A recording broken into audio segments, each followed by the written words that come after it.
Not bad. No, That's not bad. That's good. Good. Come on, Luke. Right, yes. Oh, no. What are you talking about? Just reserve. That's Oh. ridiculous. Oh well. All right. Okay, Matt. Come on, Matt. No. Yeah. Ooh, look at that. Oh, wait. Tony, you cannot go into the kitchen. I love the kitchen. You may love it, but you can't you go in can't stay in the here. heat. You got to stay out of the kitchen. All right, guys, we're done. We're done. This is not a good game. We don't know how to play pickleball. Come on, let's start the show anyway. Hey, welcome. We would like to talk a little bit today about outdoor living and outdoor activities. Our lives have changed. There's been so many things. We all want to get outdoors, so we're going to talk about outdoor sports first. Then we're also going to talk about some outdoor buildings, things that we do at Granite Ridge. We also have our crew here. These guys like playing our game today because we're actually supposed to be working, right guys? Okay, we'll see. But we're playing a little bit of pickleball, so why don't you explain something about pickleball? Yes, pickleball is by far my most favorite sport right now. And actually in the United States, there's 3.8 million people playing it, and it's the fastest growing sport of anywhere. But it's obvious you guys don't know how to play yet. Well, Dave, it's kind of an interesting story of how pickleball got started. So it started in 1965 in Bainbridge Island in Washington. And it was at Joel Pritchard, who later became a congressman. It was at his house. He was out golfing with a buddy named Bill Bell and Barney McCollum. And they came back to find their family on a gorgeous day, all sitting around saying they were bored. So they said, go play badminton. But nobody could find the shuttlecock. So they got creative, they found a ball, made some paddles, and before you know it, they spent the rest of that summer creating pickleball as we know it today. And you know, the equipment is really simple when it comes to pickleball. The paddle was made by Barney McCallum in his basement with a bandsaw, so very simple. The net is actually a badminton net. It's set lower, so at the ends it's 36 inches high, and in the middle is 34 inches high, and that was determined by one of their waist sizes. So they'd go out there and they'd measure it with their waist. And then the ball is just a plastic polymer ball with 26 to 40 holes. So really simple. So I had to figure out why in the world did they call this thing pickleball? It turns out there's two different answers. One, in the sport of crew, when they're picking the teams, the leftover oarsmen would all get put in the pickle boat. It was always the last place boat that would come in, and they just called that the pickle boat. Now, the reason that really makes more sense to me is your congressman's wife, her dog name was Pickles. And the ball would go and Pickles would grab the ball and run. They go, come on, Pickles ball, come on, Pickles ball. And that's how pickleball came around. That's good. Now, I'm a former tennis player, and from what I hear, pickleball is what a lot of retired tennis players like to play now. It's a shorter court, but it's a lot faster play, more strategic. And so I can't play pickleball yet at all, but I'm interested in trying because playing tennis, there's a lot of similarities to it. And so it'll be a fun day to try to learn how to play. You know, it actually looks like a combination of tennis and ping pong and also badminton, if I see it right. And you know, Tony mentioned it, outdoor living is really very, very popular these days. And people are also talking about outdoor recreation. And so we're thinking maybe you could put a pickleball court, as people have asked us, in their backyard. Or maybe front yard, I don't know. But Mike, tell us a little bit about the size and what would be required. Yeah, so we set up these pickleball courts here today on a tennis court, and they're 20 by 44. And on a standard tennis court, you could fit 4 pickleball courts, and you're starting to see tennis courts getting converted to pickleball courts more and more every day. Wow. And you know, so what that means is if you have an area that's 60 by roughly 30 or 1,800 square feet, you could put a pickleball court in, a professional pickleball court, and that's about $8,000 or $9,000. Not bad. Basketball, pickleball, all kinds of things. And unfortunately, we don't have professional pickleball here. No, we sure don't. We are rely on you, and you got another group coming in here that can really show us how. But there is a lot of strategy to this, and like Kayla said, I know there's a lot of movement that mimics tennis. So why don't you try explaining a little bit how we play, and then individually take us and show us what pickleball is.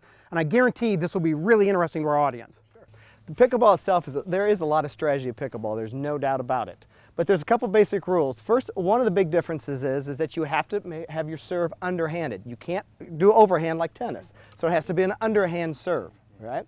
You have to serve into the opposite box, but the key is there's also a line that's 7 foot back from the net on both sides. Okay, wait. I hear this kitchen term. Is that what you're that talking makes about? no sense. That is the kitchen. And one of the reasons I know my wife is going to help us later, And she loves to stay out of the kitchen, so pickleball is just a perfect sport for her by far. Okay. Hey, So Dave, there's Julie. Wave goodbye. Wave goodbye to her.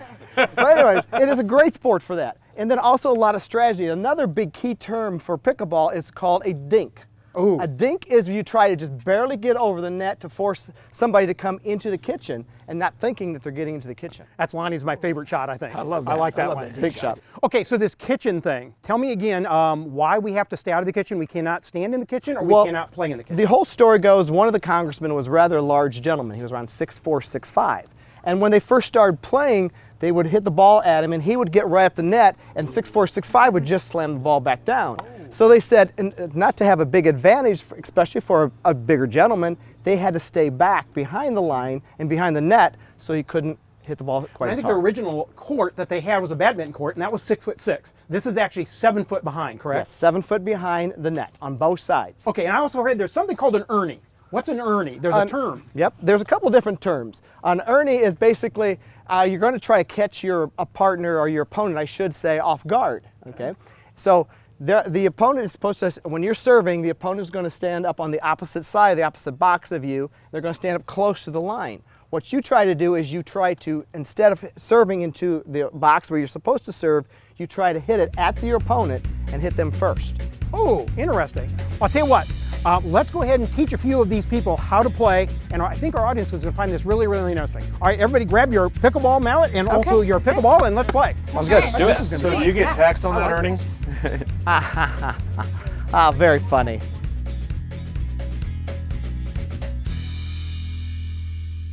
All right, remember, Elizabeth, you got to stay behind the line to serve. It's got to be underhand, and you're going to serve over to Tony, okay? And it has to Come go on, Elizabeth, no behind the sissy kitchen serves either. Come on. All right? That's Okay. ain't for Lonnie's sissy No, serve. you got to stay back. Remember, you got to bounce the ball first. Oh, Okay. you guys. Okay. Hey, Dave, you see that bird? Uh-huh. That's it. Not bad. Kayla, get him, Come get on. him. Elizabeth, Lonnie, come on up. Come up the line. Oh, yes. Give you an invite. Point, another point. Good. Sorry. You told me to stay away from the line. Oh, you are doing that. Lonnie serve. All right, Lonnie. Okay, get a let's serve? Kayla, get up From here this quick. side? Okay. Oh. Yes, from that side. Lonnie, Lonnie. Remember, try to get it past the underhand. kitchen. Underhand. Underhand, going Get over to it past Kayla. the kitchen. All right, are you ready for the curveball? Underhanded sissy serve. What happened? You're supposed to serve to her. Remember, I'm sorry. over that Me. side. On Right here. that side of the white line over to where Kayla's box You is. making up the rules as we go? Yeah. I think we can win this game. Good All right, here we go. already. This is easy. Okay. Again. What's wrong with that? Lonnie, Lonnie. kitchen. That's in the kitchen. Remember, you're supposed to stay Kitchen. out of the kitchen. That's right. Remember what Connie's told you? Stay out of the kitchen. Okay, well, you stay out of my way. That still does not count. Oh, that's still not good. Lonnie. Lonnie, What? do you understand? It's this box over to the black Dave, line. it's windy out Just here. in there. It's windy out here. More excuses than There's holes in the ball, there's holes in the nose. We don't have a Already. chance out Okay. here. Come on, I'm already ready, pulling some Lonnie. people that know up there again. What's wrong with that? You weren't behind the line either. I don't Did you even play think any he's sports trying growing anymore. up? Oh, I had to be behind this line. Yeah. Over there. Over there. There he goes. Hey! Stop the presses. He's Oh, got sure. one in. Woo! Oh, man. Yes. Right. Shouldn't have. All right, 4 more.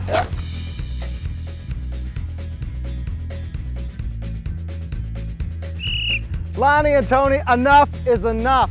Please get off the court. You guys are not going to understand it. I'm going to bring in some professionals that really know how to play this game. So just go watch for a little bit. Come on, you guys. Come on, you guys. All right, to really show the audience how to really play the game of pickleball, I brought in some of my friends that are awesome players. First of all, this is my wife, Julie. This is a good friend of ours, Bruce. And Lefty Bob, who you can't get anything around him. So we're going to show you how to play the game actually today.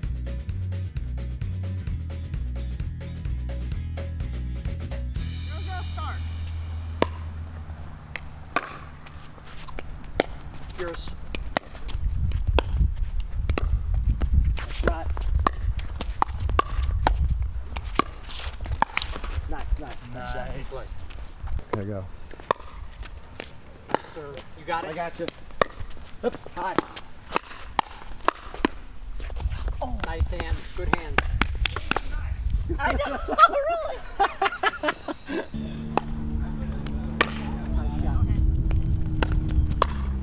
Yours.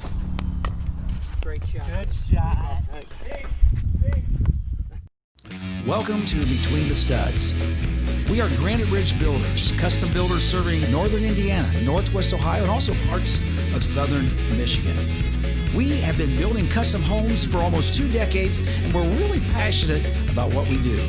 So join us today as we explore the processes, the trends, and also tips that characterize today's new home. Thanks for watching. Hey, welcome everyone to Between the Studs. We're so happy that you can join us, and we're having a great time today. I think we deserve a little bit of relaxation after all that hard pickleball playing and basketball and tennis. I mean, I'm ready to relax right now. I am too. And Kayla, our lives have changed so much in the past few months with having to be home more, and now with the summer being outdoors. There's a lot of great things to do at your house to take advantage of the outside, and I think we should talk about that today. Absolutely. Outdoor living is huge right now, and I mean, a lot of people want to know what are the differences and what are things that I could be doing to my house to really capture and make the most of all this time that we do have at home. There's a lot of differences between some of the things you can do, like pergolas or gazebos. What are pavilions and porches? And I mean, there's so many of those types of things to talk about. I think we could really get into a lot of that and help everyone out of what they could do to their homes. But besides those, there's a lot of other outdoor trends. What are you guys seeing right now? I'm really excited about the segment that Elizabeth's going to be doing later on. Flower beds, vegetable gardens, growing some of your own food, making the house look prettier. I'm looking forward to that. Now guys, I'm a big camper, and this year more than any people are camping. Love spending time on the trails, hiking, but the most iconic part about camping has got to be the campfire, and that's becoming more and more in people's backyards where they're having bonfires, especially when we're going into fall here. Oh yeah. That's right. And personally, I love actually getting out on the open water, kayaking, and just go to explore. Yeah. And then there's pools. Pools are very, very popular these days. The interesting thing is there's so many people putting pools in their backyards that it takes a good year or 2 if you order one today. So plan your pool today and get it in. That's true. And guys, don't forget about this. Outdoor games, okay, just even board games, things like that is becoming very, very popular. And I think we're going to do a segment on that a little bit later. But for now, I think we better get to all our parts and pieces that we're going to talk about today. Get the show started. Okay. Let's see. The rest of us need to get up for them to lounge. All right. Okay. Yeah. So we're out of here.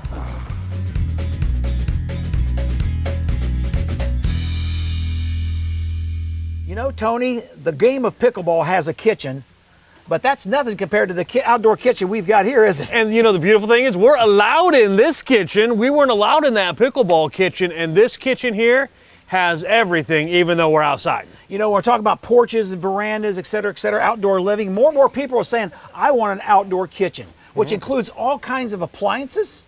It can be anything, because when you're talking about an outdoor kitchen, it could be everything, including refrigerators and ice makers and countertops, or it could be as simple as, hey, do me a favor, run a gas line out there so I can have it put up to my grill and never worry about running out of propane or natural gas in the middle of a steak. So put in a fire pit or whatever you want, or whatever you want on the other end. It's really exciting. It's a very practical place. It allows you to bring the neighbors over without bringing them in the house. Look at the size of these hot dogs you guys are missing. You better hurry up. This is exciting for me.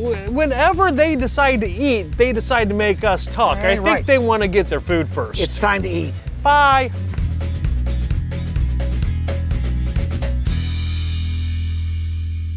So when we talk about outdoor living, one of the subjects that comes up quickly in that topic or that subject is porches or verandas. Typically, a porch is a structure that is attached to a structure, a larger structure, and it's a place where it can give you pause as you go into a building or out of a building, or into a house or out of a house. And there's all kinds of names for porches. Like right now, we are in a beautiful screened-in porch that we have here. Plus you have, in Florida, they call them lanais. Right. There's also the sleeping porch, which I really like on those hot days. In the old days, they would sleep on their porch. Yeah, they'd even paint those ceilings blue and have things that would mimic the sky. Now, if you go to Louisiana, they're called gallerias. There's also rain porches, which are also called Carolina porches, because in the South it would rain a lot and gave you, again, an opportunity to be outside, enjoy the elements, and not get wet. They also have terraces, is another terminology that they use for another term for a porch. Now, a terrace is normally raised up on like the second or third level. In our area, screen porches are very, very popular, covered porches or lanais. There's just a lot of things you could do with that outside structure that's attached to your house that give you a lot of opportunity for outdoor living. And we have these requests a lot. It seems like this is one of the #1 things that people are adding onto their homes. And Granite Ridge Builders has built literally thousands of these. And we've got a great gallery ourselves of different pictures that we can show you. And one of the reasons they're so popular is because they're not all that expensive. For $4,000 or $5,000 up to maybe $8,000 or $9,000 or $10,000, you could put a really nice porch or lanai or veranda on your new home. Now, Lonnie, I heard you did a real nice one. Where's my invitation to come see it? Come on out. I'm going to watch you play pickleball as I sit on my porch. You heard it. He invited me.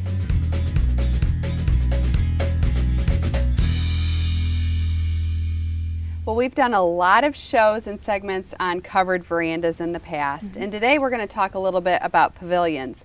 Similar but different. So the veranda is attached to the home, whereas a pavilion like we have behind us is a detached structure. It is, and pavilions became popular in the 18th century. A lot of people might refer to them as bandstands. You'd see them in parks. It'd be a great gathering spot, but we're really starting to get them in our homes as well. And on a beautiful piece of property like this, it's great to put it out by a pool, or you can put it by the water. And there's a lot of decorative things we do to these. One thing I love about a pavilion is the covering. So I love to be outside, you know, and I love the fresh air, but I don't necessarily like to bake in the sun. So it's a great place to get a little of both. It is, and there's a couple different ways we do that. And what I love with the one that we have here is we have an open gable, is what we refer to it as. And we have the bottom beam, which is connected to the king post, which is that straight one right in the middle, and then it's flanked by 2 struts, and then those go up in the corners. So that creates a lot of great detail. You can paint or stain those depending on the material you have. And then I love with this one, you can do an open rafter system, and we did a mix of painted and stained for a lot of interest. And then we took this one to the next level by adding a fireplace. So it's a great place to sit in the evening. You could have a TV above that. So really it's a whole nother room with an extension of your home. And don't forget about what's underfoot with these as well. You could have normal concrete, you could have some pavers, you could do stamped concrete. We have a lot of different options to really create the whole ambiance and experience. You really want to think about all those little details for these sorts of pavilions. Just another way to enhance your home and your property and take advantage of outdoor living.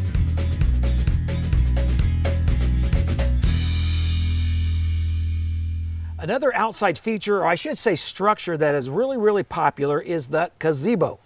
Yeah, the gazebo behind us is an octagon shape, which is traditionally pretty common, but they also can come in a turret shape, and it's a little different than some of the other structures that we've talked about. Right, and not to be confused with just your pavilion. You know, we've all had our family picnics at the park under just kind of a square structure, very similar to gazebo, but more simple. Yeah. That's the pavilion. Right, a gazebo tends to be a little bit more ornate. Sometimes they have metal roof, and then sometimes you'll see it where they'll accent it with all these flowers and plants, very similar to what we have behind us. Can't get any prettier than that. No. And sometimes they screen them, Yes. as this example here behind us is as well.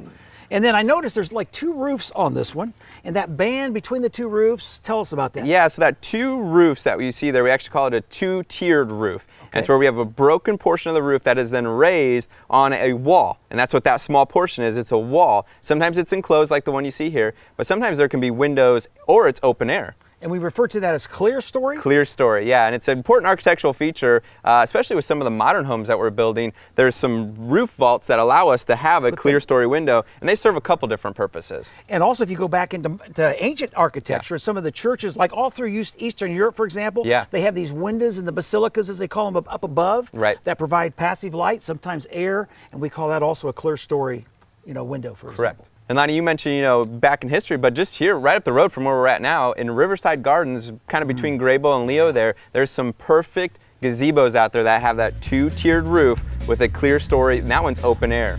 Let's go get a hamburger and go enjoy one of those gazebos down at the park. All right, let's go.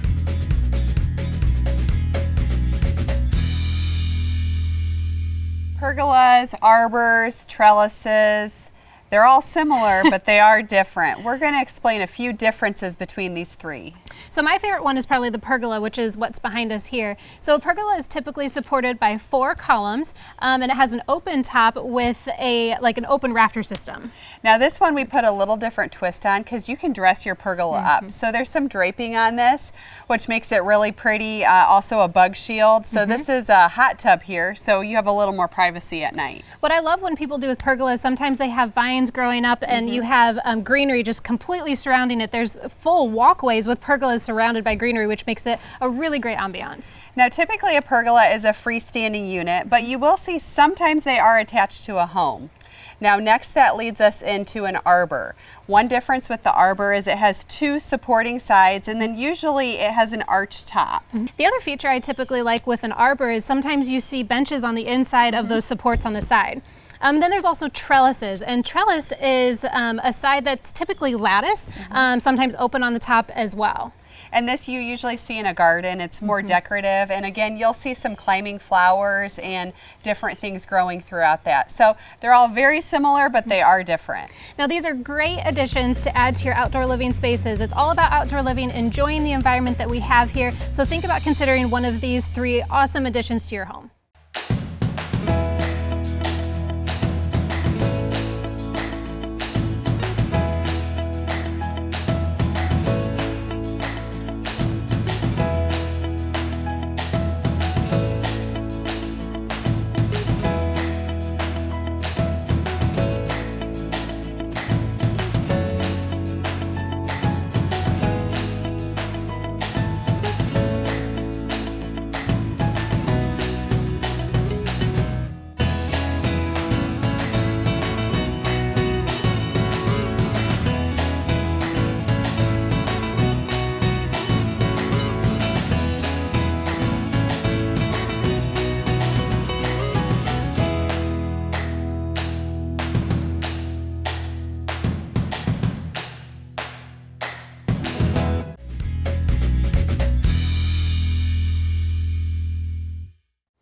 Well, I think one of my favorite trends when it comes to outdoor living has to be enjoying the outdoor spaces in the al fresco environment and actually eating outside. That has got to be my favorite, going out to my deck with my sons and just having a great breakfast or dinner and under the great weather. I agree, Kayla. And then with a nice grill out here, you can really take advantage of it. And I love this setting because we are here at a few things we've talked about. We've talked about the pergola.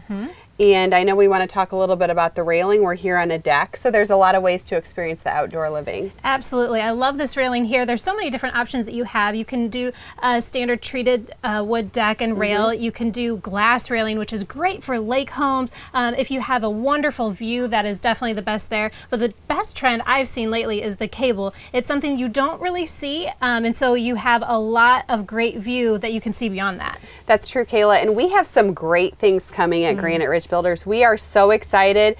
You're going to see some shows on it. We're going to have a great open house, a grand opening soon out in Tullymore Run. We have a beautiful home. We're going to do a similar railing here on the deck, so the cable railing, because this home has a great view as well as this home in Tullymore Run. Now, Kayla, this home is quite a mixture. It's I think 4 different styles that have really blended beautifully. It is. I am terming it's the modern, rustic, industrial farmhouse. I can't lose one of those terms because it encompasses all of them. And I am telling you, Elizabeth, I have never seen a more beautiful lot in a subdivision than this home here. And we have captured the views perfectly with a huge deck, this cable rail, wonderful fireplace out there. I mean, all of these outdoor living trends that we've talked about are perfect for this new modern home that you have to come out and see. But don't forget about the other modern home that we just finished as well. That's true. We have another home right around the corner. We have a gorgeous modern home. It's open right now, and we've had wonderful reviews. We invite you out there. It has 2 covered verandas. It also has a spectacular view.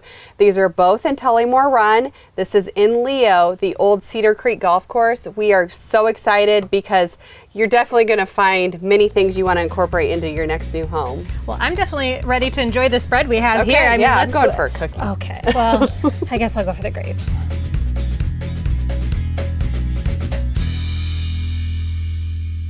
Well, one of my hobbies and one of my favorite things is flowers. I love planting flowers and growing flowers in my yard. And I have Matt here, and I'm lucky to work with someone who is a true professional when it comes to grass, landscaping, and of course flowers. So we love to chit chat back and forth about our flowers. But behind us is a beautiful setting that Matt has done and created all of this. Yeah, we have zinnias and white petunias, rose bushes, Angelina, hibiscus trees. You know, we have everything we've incorporated. There's such a variety here, and I know you were explaining the zinnias because I've never planted these, and I go to the store and I buy a little flat. I can't believe how big these are and how wonderful these look. Yeah, these are a special variety, a little taller, but they come in a 18 pack, but we take care of them weekly. Fertilizing, we deadhead, which is removing the spent flowers, and then that promotes new growth. Yeah. With people being home so much because of quarantine and how things are changed, your yard and your flowers are so important because, like I said, they bring a lot of enjoyment to you. This is a great way that you did it because we have a lot of low flowers. So we have the petunias that are very low and then the taller ones. But this is an island that has some terrain to it. So it's not completely flat, and you've incorporated some stonework, and then you even have something special back here. Yeah, and we have incorporated the hardscaping, and then there's a fountain there also. That's a great way to mix it up. Like I said, we're so lucky to have Matt at Granite Ridge Builders. When you visit our model homes, a lot of times you'll see beautiful potted plants outside. In the fall, we have mums. He does different things in the spring. But that is all Matt, and we're so thankful because it helps make our homes look beautiful. Well, we encourage you right now in these times to spend more time outdoors. Plant some flowers. It does give you a lot of fulfillment to watch those grow and see what your labor produces. So plant some flowers in your yard and it'll bring you some happiness, I guarantee you. It's all about color, color, color. Elizabeth, how about we cut some of these and you can take them home with you? Better yet, I think we should take them to Daryl at the office. Oh, good idea. Okay, here we go.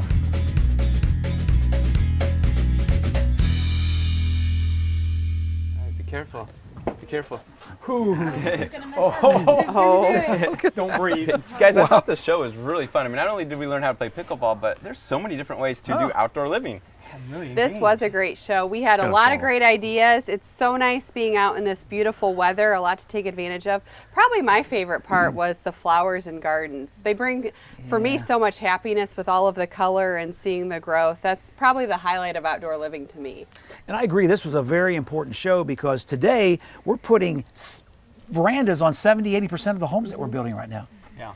You know, one of my favorite parts when we were talking about all the irrigation that's happening, make sure that everyone's grass is nice and green. And I don't know if you've heard this, but we have a new addition on Tonka Road, just south of the DeKalb line.